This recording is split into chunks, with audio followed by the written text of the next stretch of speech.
అందరికీ నమస్కారం. మిత్రులారా, కొలెస్ట్రాల్ ఈ కొలెస్ట్రాల్ని తగ్గించుకోవడానికి మనం టాబ్లెట్లు వాడుతున్నాం కదా.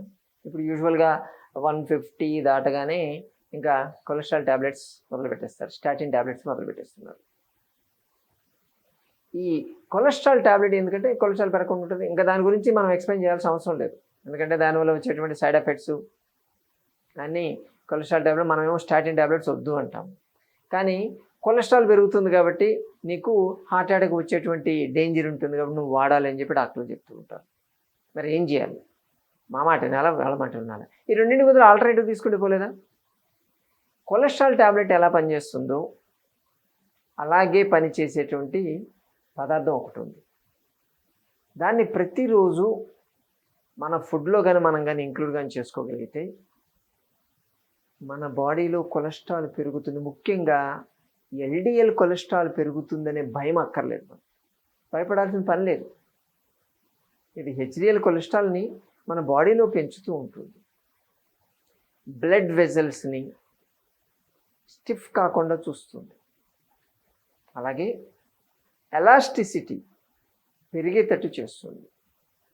బాడీలో ఇన్ఫ్లమేటరీ సిమ్టమ్స్ రాకుండా చూస్తుంది. ఇవన్నీ చేసి ఆటోమేటిక్గా మీ బాడీలో కొలెస్ట్రాల్ ఉన్నా కానీ అది వెళ్ళి బ్లడ్ వెజల్స్ అంటుకోదు కదండి.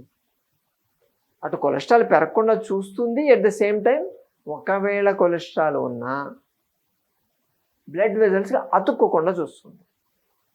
దీంట్లో ఈ పదార్థాలు అంటే ముఖ్యంగా మనం చెప్పబోయేటువంటి దాంట్లో రోజ్మెరనిక్ యాసిడ్ ఉంటుంది.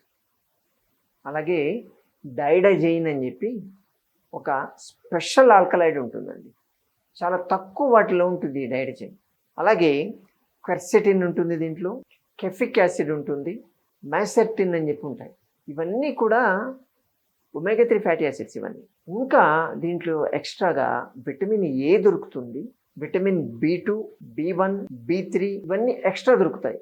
B3 గురించి మనం ఇంతకుముందు కూడా మాట్లాడుకున్నాం. B3 ఉండేటువంటి పదార్థాలు తీసుకుంటే మన బాడీలో హెచ్డిఎల్ కొలెస్ట్రాల్ పెరిగి ఎల్డిఎల్ కొలెస్ట్రాల్ లెవెల్స్ తగ్గుతాయని మనం చెప్పుకున్నాం. కాబట్టి ఇన్ని పదార్థాలు, ఇంత యాంటీ ఇన్ఫ్లమేటరీ పదార్థాలు ఉండేటి ఏంటో తెలుసుకోవాలని ఉంది కదా. చియా సీడ్స్ అని చెప్పి చెప్తారు. చాలామంది కన్ఫ్యూజ్ అవుతారు. చియా సీడ్స్ అంటే సబ్జా గింజలని, తులసి గింజలు ఏదో చెప్పుకుంటారు. కాదు, చియా అనేది వేరే, అది కంప్లీట్లీ డిఫరెంట్. దీనికి కింద తీసుకోవద్దు. చియా సీడ్స్ అంటే మెక్సికో నుంచి వచ్చాయి, ఇంపోర్టెడ్ బేసికల్గా చెప్పాలంటే. ఈ చియా సీడ్స్లో ఈ బెనిఫిట్స్ అన్నీ ఉన్నాయి. ఇన్ని ఉన్నప్పుడు ఇది ఏం చేస్తుందంటే కొలెస్ట్రాల్ లెవెల్స్ని అద్భుతంగా తగ్గిస్తుంది, హార్ట్ అటాక్స్ రాకుండా చూస్తుంది. దీంట్లో ఫైబర్ కూడా బాగా ఎక్కువ ఉంటుంది కాబట్టి indigestion, constipation, acidity, piles, haemorrhoids ఇటువంటి ప్రాబ్లమ్స్ రాకుండా చూడాలి అంటే చియా సీడ్స్ని తీసుకోవాల్సింది.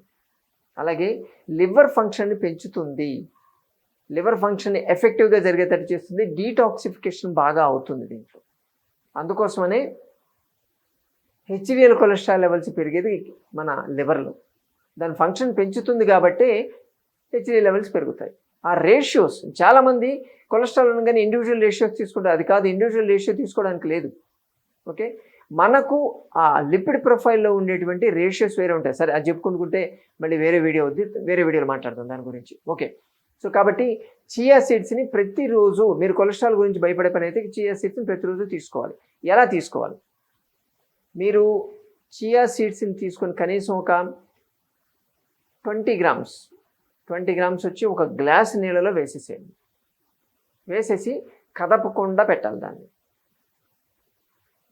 దాన్ని పౌడర్ వాడతాను, లేకపోతే ఇంకేదో పేస్ట్ చేసుకుంటాను అంటారు. ఇవన్నీ ఏమీ పనిచేయవు. చెప్పాం కదా, ఇవి మైర్సెటిన్, కెర్సెటిన్ ఇవన్నీ ఉంటాయని చెప్పాం కదా. అవి నీళ్ళల్లో నానినప్పుడే నీళ్ళలోకి రావు, గుర్తుపెట్టుకోండి. విటమిన్ B1, B2, B3 ఇవి మాత్రం నీళ్ళలోకి వస్తాయి, ఎందుకంటే వాటర్ సాల్యుబుల్ కాబట్టి. చాలా వరకు మిగతా వాటిల్లో, మిగతా పదార్థాల్లో ఇప్పుడు మనం డ్రై ఫ్రూట్స్, డ్రై నట్స్ ఇవి నీళ్ళలో నానబెడితే దాంట్లో ఉండే B కాంప్లెక్స్ నీళ్ళకి వచ్చేస్తాయని చెప్తున్నాం. కానీ ఈ చియా సీడ్స్లో ఉండేటువంటి B కాంప్లెక్స్ బయటికి రావు, ఉబ్బుతాయి. ఉబ్బి దానికి జెల్లీ లెక్క దాని చుట్టూ అంటుకుంటాయండి, నీళ్ళలోకి రావు. కాబట్టి ఈ చియా సీడ్స్ని నానబెట్టినటువంటి నీళ్లు తీసుకోవాల్సిన అవసరం లేదు. ఆ గింజలు జెల్లీ లెక్క అయిపోతాయి, డైరెక్ట్గా ఆ గింజల్ని తీసుకోవాలి. ఆ జెల్లీ దాంట్లోనే, ఆ జెల్లీలోనే మనం చెప్పినటువంటి ఈ omega 3 fatty acids, alkaloids, plus దాంతోపాటు ఈ విటమిన్స్ అన్నీ కూడా దాంట్లో ఉంటాయి కాబట్టి డైరెక్ట్గా తినేయడం. దాన్ని జెల్లీని తీసుకోవచ్చు, లేదా తాగేస్తానంటే నీళ్ళు తాగేసా ప్రాబ్లం లేదు, దానివల్ల నష్టం ఏం లేదు. ఎందుకంటే జెల్లీ అయిపోయేసరికి సపరేట్ స్పూన్తో తినడం కొంచెం అదంతా రావు, అందుకోసం అని చెప్పి నీళ్ళు తాగేస్తూ ఉంటారు చాలామంది. తక్కువ నీళ్ళు, 1 గ్లాసు నీళ్ళు నేను తాగలేను సార్ అంటే 1/2 గ్లాసు నీళ్ళలో కలిపి తీసుకోండి. కొంతమంది డైరెక్ట్ మేము తీసుకోలేమంటారు, దాంట్లో కొంచెం బెల్లం వేసుకోండి పోనీ, లేదంటే తేనె కలుపుకోవచ్చు, డయాబెటీస్ లేకపోతే తేనె కలుపుకోవచ్చు. ఇలా కానీ చేయగలిగితే మీకు కొలెస్ట్రాల్ పెరుగుతుంది అనే భయం అక్కర్లేదు, అసలు పెరగదు, హార్ట్ అటాక్స్ అంతకన్నా రావు. సరేనా? చియా సీడ్స్ తీసుకుంటారు కదా, మంచి క్వాలిటీ ఉండేటువంటి చియా సీడ్స్ వాడండి, హెల్తీగా ఉండండి. బయట ట్యాబ్లెట్లు వాడితే దానివల్ల సైడ్ ఎఫెక్ట్స్ ఉంటాయి. ఖచ్చితంగా మీకు ఇచ్చే డాక్టర్ని అడగండి, సార్ దీనివల్ల సైడ్ ఎఫెక్ట్ లేవా అని అడగండి, ఒక మాట అడగండి. చాలామంది చెప్తారు, మేము అడిగితే కోప్పడతారు సార్ డాక్టర్లు అని చెప్తారు. సరే నాకు తెలియదు, లేకపోతే గూగుల్ అమ్మని అడగండి చెప్పుద్ది. మీరు కొట్టేటువంటి ట్యాబ్లెట్ కొట్టేసి side effects of so and so medicine కొట్టండి, చెప్పేస్తుంది మీకు. కాబట్టి చియా సీడ్స్ సైడ్ ఎఫెక్ట్స్ అయితే లేవు, పక్కా నేను చెప్తాను. దీన్ని వాడితే కొలెస్ట్రాల్ తగ్గడం, మీ హెల్త్ ఇంప్రూవ్ కావడం, దీనిలో ఫైబర్ ఉందని చెప్పాం కదా, వెయిట్ రిడక్షన్ కూడా బాగా పనిచేస్తుంది కదా, వాడతారు కదా. మరోసారి మరి వెళితే మళ్ళీ కలుసుకుందాం. నమస్తే.